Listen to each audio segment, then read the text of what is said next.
Como estudiante de español estoy seguro de que hay varias cosas que te preocupan. La gramática, la pronunciación y, por supuesto, aprender vocabulario.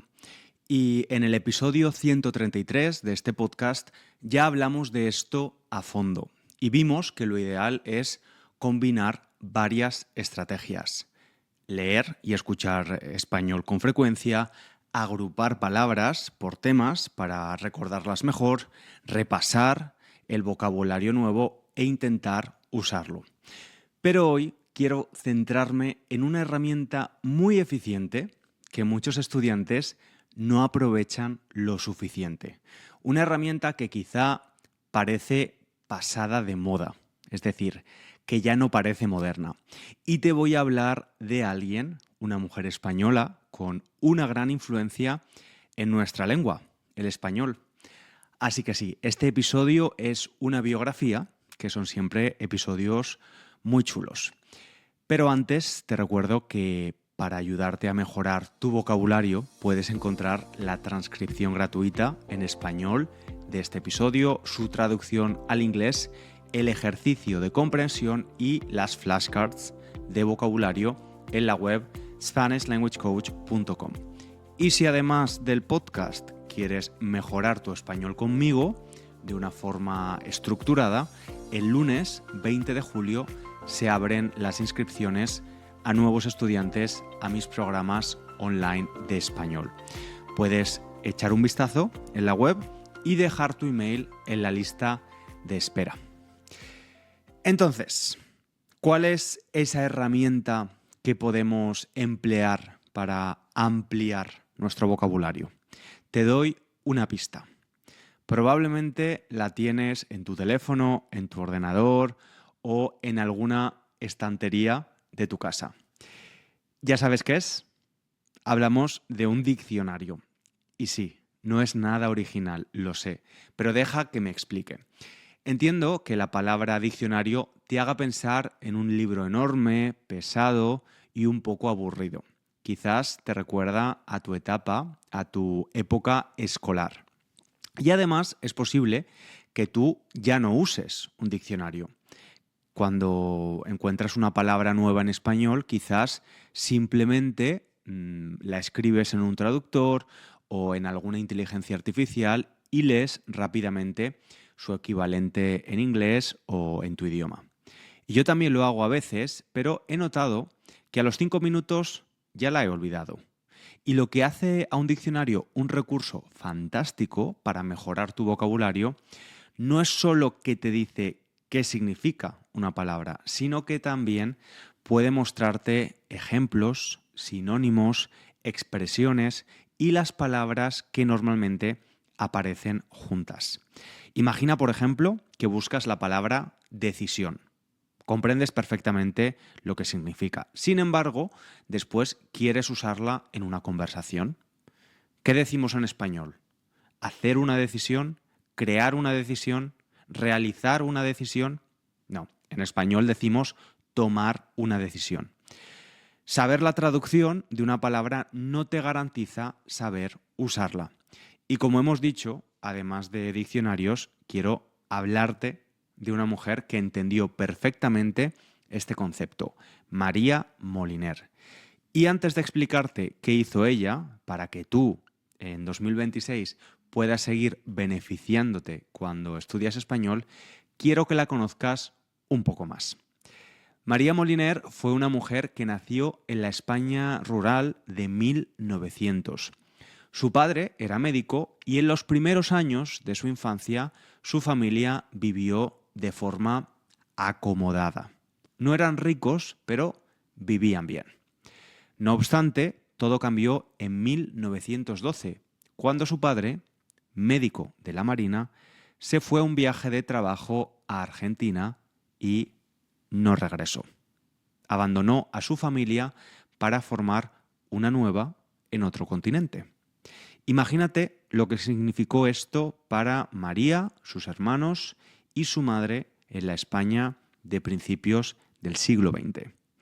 Hoy, un divorcio puede ser doloroso, pero legalmente existe. Una pareja puede separarse organizar la custodia de los hijos que son menores de edad, repartir responsabilidades económicas y rehacer su vida.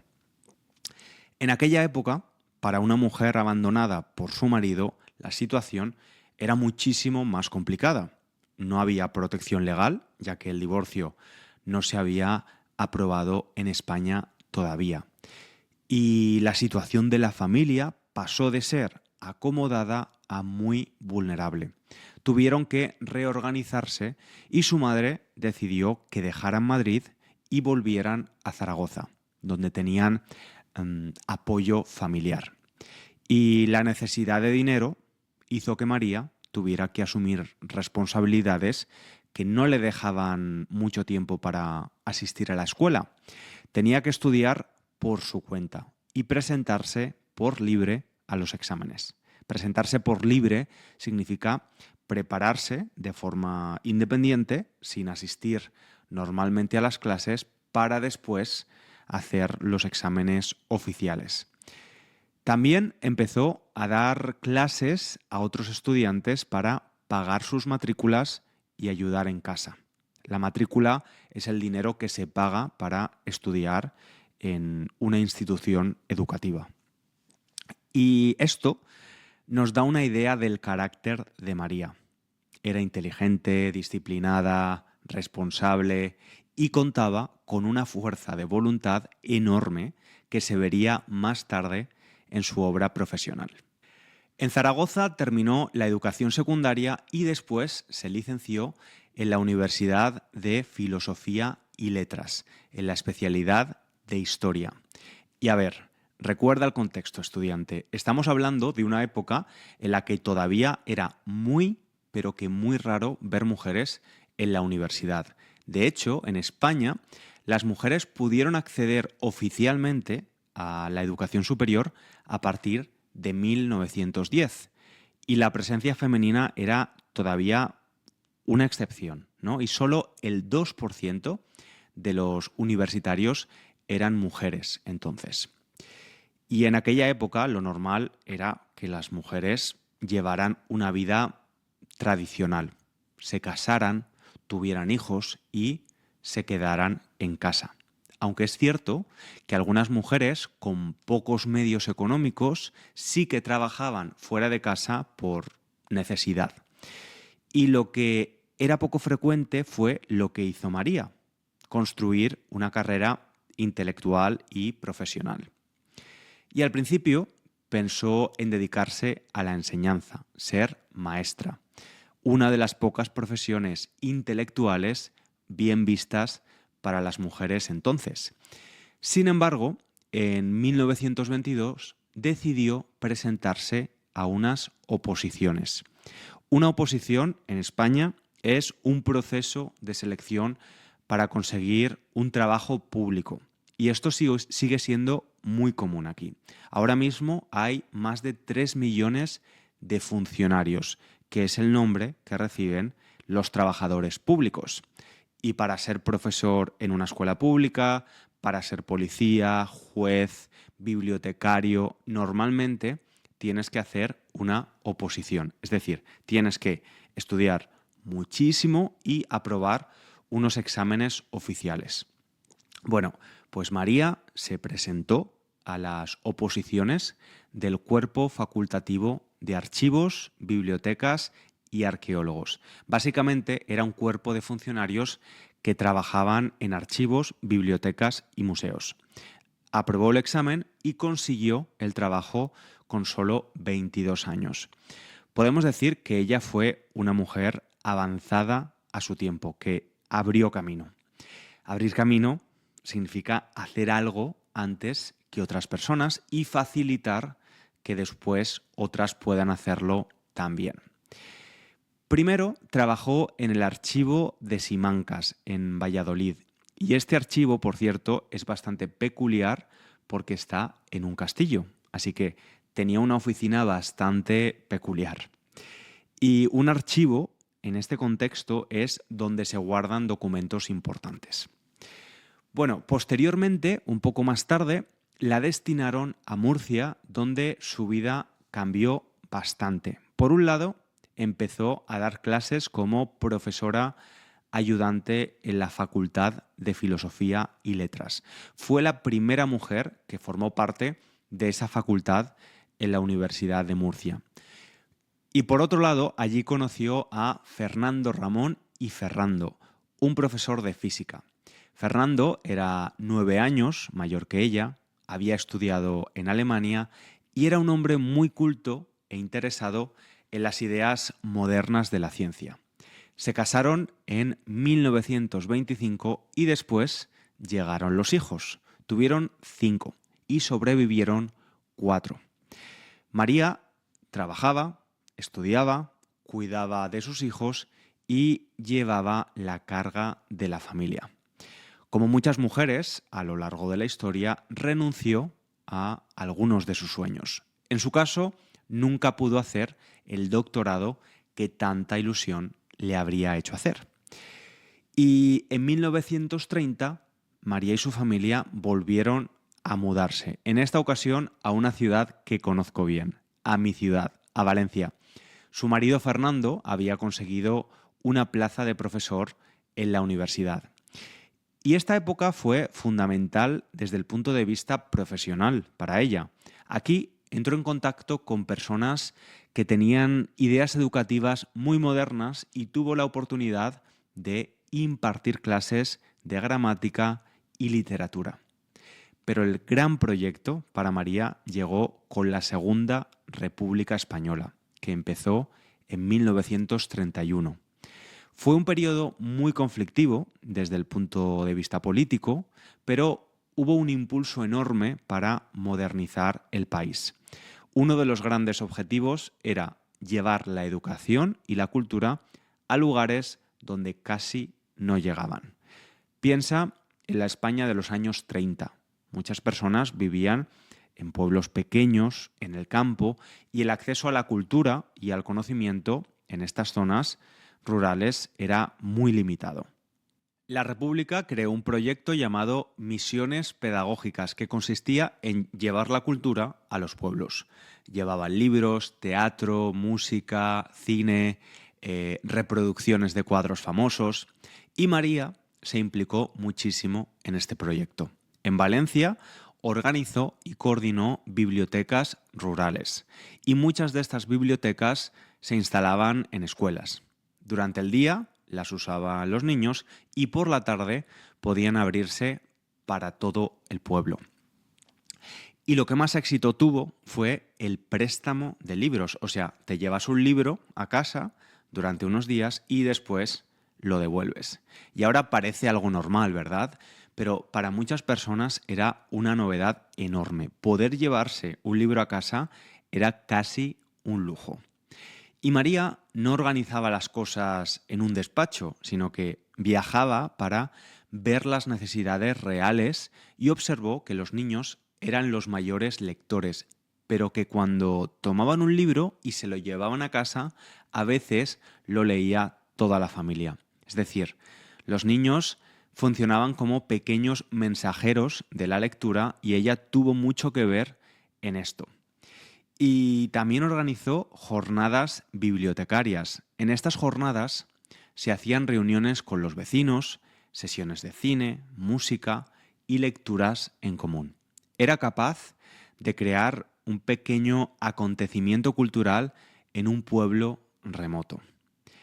Para 1935, esta red de bibliotecas había crecido y surgió una nueva necesidad.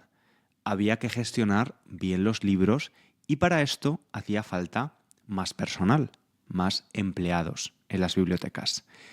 María se dio cuenta de que las mujeres podían tener un papel fundamental en estas bibliotecas rurales. Muchas madres entendían que la biblioteca era una oportunidad para sus hijos y sus hijas, y algunas fueron nombradas bibliotecarias auxiliares que ayudaban al responsable del centro. Y entonces, desafortunadamente, llegó la guerra civil que cambió la vida de todo el mundo, de todo el país, aunque de una forma que resulta sorprendente, María continuó trabajando en las bibliotecas. Es más, en septiembre de 1936, María fue invitada a hacerse cargo de la Biblioteca Universitaria de Valencia, a la vez que seguía ocupándose de la red de bibliotecas de misiones pedagógicas. Y es interesante ver el papel que las bibliotecas tuvieron durante la guerra. Los libros ganaron una importancia especial. Esta mujer puso su empeño, su esfuerzo en crear una red pública que educara, acompañara y distrajera del horror a los ciudadanos por medio de la lectura. Pero cuando la guerra terminó, en 1939 llegó la represión para María y su familia. La represión, como sabes, es el conjunto de castigos, persecuciones y control que un régimen político ejerce contra las personas que, considera enemigas. María no fue expulsada de su trabajo, pero la castigaron profesionalmente, igual que a su marido Fernando durante unos años. Y para 1946, su marido ya había recuperado su trabajo en la universidad, pero lo habían trasladado a Salamanca. María se mudó a Madrid con sus hijos para estar más cerca de él. Y allí María trabajó en la biblioteca de la Escuela de Ingenieros Industriales y con el tiempo llegó a dirigirla. No obstante, profesionalmente le faltaba algo, se sentía frustrada. Y es entonces, en esta etapa, cuando empezó la obra que la haría famosa, un diccionario de uso del español. La elaboración de su diccionario es fascinante. Para empezar, para elaborar un diccionario suele haber un equipo grande de lexicógrafos, es decir, de escritores de diccionarios. Y ella lo hizo sola, desde su casa, en una época sin internet y sin bases de datos. María contó que cuando sus hijos ya estaban criados, más mayores, empezó a tener las tardes más libres. Ya no tenía que preparar meriendas ni ayudar tanto con los deberes del colegio. La merienda, por cierto, es esa comida pequeña que se toma por la tarde, entre la comida y la cena. Y en España, pues los niños suelen merendar al salir del colegio a las 5 o a las 6, súper tarde, ¿verdad? Bueno, la cosa es que una persona normal quizás habría dicho: voy a descansar un rato, pero María Moliner no era una persona de descansar. Había conocido un diccionario inglés que le parecía muy útil, el Learner's Dictionary, un diccionario pensado para estudiantes de inglés, y pensó: ¿por qué no hacer algo parecido para el español? Un diccionario de uso no solo dice qué significa una palabra, sino cómo se usa. Es decir, se trata de un diccionario práctico pensado para ayudar a usar la lengua. Al principio creyó que tardaría unos meses en terminar este proyecto, pero trabajó en él durante unos 15 años, con una máquina de escribir, libros de consulta y miles de fichas de papel, miles. Su familia convivía con las fichas que formarían el diccionario como si fuera un miembro más de la casa. Sus hijos bromeaban diciendo que eran 4 hermanos y un diccionario. Y María fue una trabajadora incansable. Trabajaba en su diccionario en sus vacaciones de verano, antes de ir a la biblioteca por la mañana, cuando regresaba por la tarde. Y el método era muy laborioso. Se necesitaba mucha dedicación.